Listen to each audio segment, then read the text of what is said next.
नमस्कार, मैं महेश कुमार न्यू मंथन क्लासेस के ऑनलाइन चैनल पर एक नया टॉपिक लेकर के आया हूं और उस टॉपिक का नाम है राष्ट्रीय आंदोलन। और राष्ट्रीय आंदोलन का अर्थात नेशनल मूवमेंट का एक पार्ट है क्रांतिकारी आतंकवाद, रिवोल्यूशनरी एक्टिविटीज़। उसके संबंध में हम लोग पढ़ेंगे कि भारतीय राष्ट्रीय आंदोलन के दौरान किस तरह से अलग अलग विचारधारा के लोग शामिल हुए और उसने राष्ट्रीय आंदोलन में योगदान दिया। तो हम देखते हैं कि भारतीय राष्ट्रीय कांग्रेस की स्थापना होती है और भारतीय राष्ट्रीय कांग्रेस की स्थापना के साथ ही सबसे जो आरंभिक चरण है उदारवादियों का है। उसके बाद उग्रवादी विचारधारा के शामिल हुए, फिर आगे चल कर के क्रांतिकारी युवाओं अपनी तरह से राष्ट्रीय आंदोलन में महत्वपूर्ण भूमिका निभाते हैं। तो सबसे पहले यह समझे कि क्रांतिकारी किसे कहा जाता है। तो आप ये जानते होंगे कि जो नरमपंथी थे, उदारवादी थे, अपने तरीक़ा से भारत को आज़ादी दिलाना चाहते थे। उग्रवादी अपने तरीक़ा से ब्रिटिश सत्ता का विरोध करके अपने उद्देश्यों को प्राप्त करना चाहते थे। क्रांतिकारी जो युवा थे उनका अपना उद्देश्य था कि ब्रिटिश सत्ता जिस तरह से यहाँ जड़ें जमा चुकी थी, ब्रिटिश सत्ता जिस तरह से उदारवादियों की मांगों को अनसुना कर दिया था, गर्मपंथियों के मांगों को अस्वीकार कर दिया था और जिस तरह से भारत में दिनों दिन भारत की आर्थिक स्थिति खराब होती जा रही थी, साथ ही साथ किसी भी प्रकार के अधिकार देने के लिए ब्रिटिश सत्ता तैयार नहीं था। इस दौरान जो युवा थे वह हिंसा का मार्ग अपनाए और हिंसा के माध्यम से ब्रिटिश सत्ता को समाप्त करना चाहते थे। तो जिन युवाओं ने राष्ट्रीय आंदोलन में हिंसा के माध्यम से ब्रिटिश सत्ता को समाप्त करना चाहते थे और भारत को स्वतंत्रता दिलाना चाहते थे, उससे ही भारतीय राष्ट्रीय आंदोलन में क्रांतिकारी कहा गया है। तो हम लोग क्रांतिकारी जो आतंकवाद है, क्रांतिकारी जो पीरियड अवधि है, उसको 3 पार्ट में देखेंगे। एक है भारत में जो क्रांतिकारी जो गतिविधियाँ होती है वह 2 चरणों में होती है, 1906 से 1919 तक। फिर 1922 के बाद 1934 तक वह दूसरा चरण था। दोनों चरण की अपनी उपलब्धियां हैं, अपने तरीके हैं, अपनी विचारधाराएं हैं। इसी क्रम में भारत में तो क्रांतिकारी गतिविधियां चल ही रही थी 1906 से 1919 के बीच। जो विदेश में भारतीय रह रहे थे वह भी अपने तरीके से, उन लोगों ने भी अपने तरीक़ा से भारत को आज़ादी दिलाने का प्रयास किया। तो इसी क्रम में आज जो नया टॉपिक है हम लोग है वो देखेंगे कि विदेश में क्रांतिकारी गतिविधियां किस तरह से चल रही थी, किस तरह से उन्होंने संगठन बनाया, किस तरह से विदेश में जो भारतीय रह रहे थे उसको संगठित किया। तो इसके संबंध में पढ़ेंगे हम लोग। तो सबसे पहले देखते हैं कि लंदन में जो क्रांतिकारी गतिविधियां चल रही थी उसके संबंध में आप यह भी देखेंगे कि 1906 से 1919 के बीच में, 1914 से 18 के बीच में प्रथम विश्व युद्ध चल रहा था। तो प्रथम विश्व युद्ध में कुछ ऐसी परिस्थितियाँ उपलब्ध कराई, ऐसी परिस्थितियाँ उत्पन्न हुई जिससे लाभ उठाने का प्रयास भारतीय युवाओं ने किया। इसी क्रम में क्योंकि इस काल में ब्रिटेन प्रथम विश्व युद्ध में लड़ रहा था मित्र राष्ट्रों की तरफ से, और इसी का लाभ, इस परिस्थिति का लाभ लेने के लिए भारतीय युवाओं ने ब्रिटेन में भी अर्थात विदेशों में भी भारतीयों को संगठित करने का प्रयास किया और वहाँ पर भारत की आज़ादी के लिए प्रयास किया विदेशी धरती से। तो इस क्रम में पहले देखेंगे लंदन में कौन सा संगठन था, कौन से व्यक्ति थे जो प्रयास कर रहे थे। तो लंदन में एक संस्था था इंडियन होम रूल सोसाइटी। इसकी स्थापना 1905 में की गई। संस्थापक थे श्यामजी कृष्ण वर्मा और इसका उपाध्यक्ष अब्दुल्ला सुहरावर्दी थे। इंडियन होम रूल सोसाइटी का स्थापना का जो उद्देश्य था कि भारत के लिए सुशासन की प्राप्ति था। इस संस्था के माध्यम से इंडियन सोशलॉजिस्ट नामक पत्रिका का संपादन भी किया जाता था और इसी संस्था के द्वारा एक लंदन में इंडिया हाउस नामक हॉस्टल की स्थापना की गई थी जो भारतीय छात्रों को छात्रवृत्ति देता था और इस छात्रवृत्ति का लाभ, इस छात्रवृत्ति को प्राप्त करके भारतीय ब्रिटेन में रहते थे। और इस इंडिया हाउस से ही, यदि इंडिया हाउस के संबंध में पूछेगा इंडिया हाउस की स्थापना किसने किया था तो श्यामजी कृष्ण वर्मा। स्थान कहाँ था तो लंदन था और इससे संबंधित क्रांतिकारी थे इंडिया हाउस से बी.डी. सावरकर थे, लाला हरदयाल थे, मदन लाल ढींगरा थे। और इसकी जो क्रांतिकारी गतिविधियां थी 1909 ईस्वी में जो इंडिया ऑफिस के राजनीतिक सलाहकार कर्दन वायली थे, 1 जुलाई 1909 ईस्वी में मदन लाल ढींगरा ने लंदन में कर्दन वायली की हत्या कर देते हैं। यह बहुत बार यह पूछा हुआ है। जो भी टॉपिक आप पढ़ रहे हैं, सुन रहे हैं, वो बहुत बार पूछा गया है। आप प्रीवियस ईयर का क्वेश्चन देखेंगे या फ्यूचर में भी यदि पूछना होगा तो इसी टॉपिक से आएगा आपको। अगला चैप्टर देखते हैं। अगला क्रांतिकारी है मैडम भीकाजी कामा। मैडम भीकाजी कामा को मदर ऑफ इंडियन रिवॉल्यूशन कहा जाता है। मैडम भीकाजी कामा पारसी थी और वो पेरिस में रहती थी। मैडम भीकाजी कामा का प्रमुख जो योगदान था स्टुगार्ट अर्थात जर्मनी के स्टुगार्ट में जो अंतर्राष्ट्रीय समाजवादी कांग्रेस का सम्मेलन 1907 में हुआ था, उसमें भारत का प्रतिनिधित्व मैडम भीकाजी कामा ने की थी।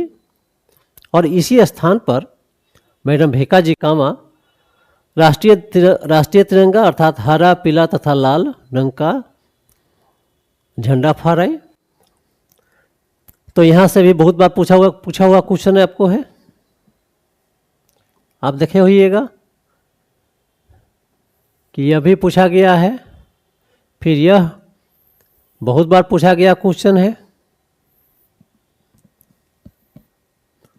जो अंडरलाइन कर रहे हैं उसको अच्छा तरह से याद करके रखिएगा आप। आगे देखते हैं। तो हम लोग लंदन में देखे कौन सा संगठन था, कौन से व्यक्ति सक्रिय थे। फिर हम लोग जर्मनी में देखे, अब अमेरिका में देखेंगे। अमेरिका में भारतीय स्वतंत्रता लीग की स्थापना की गई थी 1917 में। अमेरिका के कैलिफोर्निया में कभी कभी स्थान विशेष पूछ देता है। संस्थापक द्वारकानाथ दास थे और द्वारकानाथ दास फ्री हिंदुस्तान या स्वतंत्र हिंदुस्तान का संपादन करते थे। अगला जो संगठन अमेरिका में स्थापित की गई थी हिंद एसोसिएशन ऑफ अमेरिका, इसकी स्थापना 1913 में किया गया था और संस्थापक सोहन सिंह भाकना थे। और ये गदर नामक साप्ताहिक पत्रिका भी निकालते थे। अगला जो प्रमुख संगठन है जिसके बारे में आप बहुत बार पढ़ते हैं, जानते हैं, यहाँ से बहुत बार क्वेश्चन पूछा गया है, गदर पार्टी के बारे में। गदर पार्टी की स्थापना 1 नवंबर 1913 को किया गया था, क्योंकि बहुत सारे एग्जाम में अपडेट के साथ पूछता है, ये ध्यान देकर रखिएगा। और अमेरिका के सैन फ्रांसिस्को में इसकी स्थापना की गई थी। ये सब याद करके रखिएगा आप लोग। संस्थापक लाला हरदयाल थे, अध्यक्ष सोहन सिंह भाकना थे। जो अन्य क्रांतिकारी इससे संबंधित थे, रामचंद्र, रास बिहारी बोस, राजा महेंद्र प्रताप, अब्दुल रहमान, मैडम भेकाजी, इस तरह प्रमुख क्रांतिकारी इससे संबंधित थे। और इस पार्टी के द्वारा गदर नामक पत्रिका निकाला गया, जो प्रथम बार उर्दू में निकाला गया था। इस तरह से पूछा गया है बहुत सारे एग्जाम में। फिर इस पत्रिका को उर्दू में भी निकाला गया, मतलब प्रथम बार उर्दू में, उसके बाद पंजाबी है, मराठी है, अंग्रेजी है, हिंदी है, गुजराती भाषा में निकाला गया था। ये सब पूछा गया आपका है। और इस गदर पार्टी का उद्देश्य क्या था? तो भारतीय सेना में, विशेषकर सिखों में विद्रोह की भावना पैदा करना था। भारत में जो भारतीय सेना थे, विशेषकर सिख सेना थे, उसमें विद्रोह के लिए उसको प्रेरित करना था। आगे देखें हम लोग।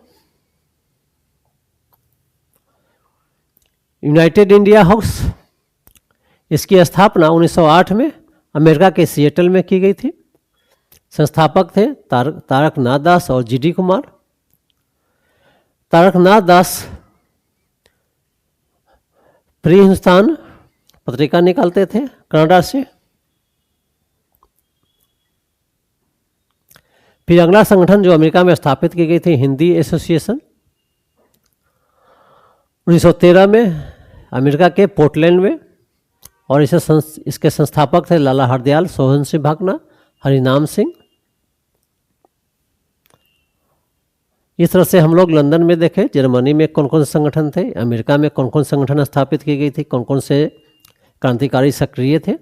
आप देखते हैं कनाडा में, आपका कनाडा में जो प्रमुख संगठन था स्वदेश सेवक गृह था। स्थापना कनाडा में की गई थी। संस्थापक जीडी कुमार थे और स्वदेश सेवक नामक पत्रिका का संपादन करते थे। कनाडा से ही एक अलग अलग जो पत्रिका निकाली जा रही थी, वह रामनाथपुरी के द्वारा सर्कुलर ए आज़ादी, तारकनाथ दास के द्वारा फ्री हिंदुस्तान, ये सब पूछा गया है, क्वेश्चन है प्रीवियस ईयर में। ये सब याद करके रखना है आपको। अब आगे अगला जो देश है, अफगानिस्तान में अस्थायी सरकार का गठन किया गया था 1915 में। और राष्ट्रपति इसका राजा महेंद्र प्रताप थे, प्रधानमंत्री बरकतुल्ला। और अस्थायी सरकार को मान्यता देने वाला देश था जर्मनी तथा रूस। यह भी आपको पूछा हुआ है प्रीवियस सेशन में।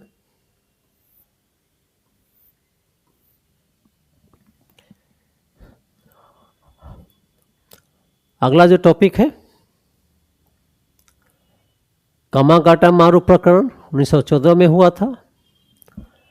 कामागाटा मारू क्या था? एक जहाज़ था और इस जहाज़ को पंजाब के गुरदत्त सिंह ने हायर किया और हांगकांग से वैंकूवर इस जहाज़ को रवाना किया गया था। और इसमें जो शामिल यात्री थे, बरकतुल्ला थे, भगवान सिंह थे।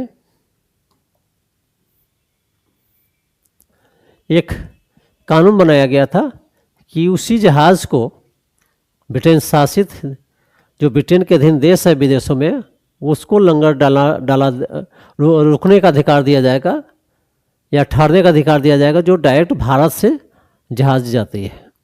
यह जहाज़ हांगकांग से खुला था। इसलिए जब यह जहाज़ कामागाटा मारू जहाज़ 23 मई 1914 को वैंकूवर में पहुंचता है, लेकिन इस जहाज़ के यात्रियों को वैंकूवर में जहाज़ को रोकने की इजाज़त नहीं दी गई, क्योंकि यह नियम था कि उसी जहाज़ को वहाँ पर लंगर डालने दिया जाएगा या रुकने दिया जाएगा जो भारत से डायरेक्ट जहाज़ विदेश के लिए जाती है। क्योंकि यह जहाज़ सीधे भारत से नहीं आया था, क्योंकि यह हांगकांग से आया था, इसलिए उसको वैंकूवर में रुकने की इजाज़त नहीं दी गई। आगे चल कर के इस जहाज़ को डायरेक्ट भारत भेजा गया और फिर यहाँ इस पर सवार जो यात्री थे उसने विद्रोह किया।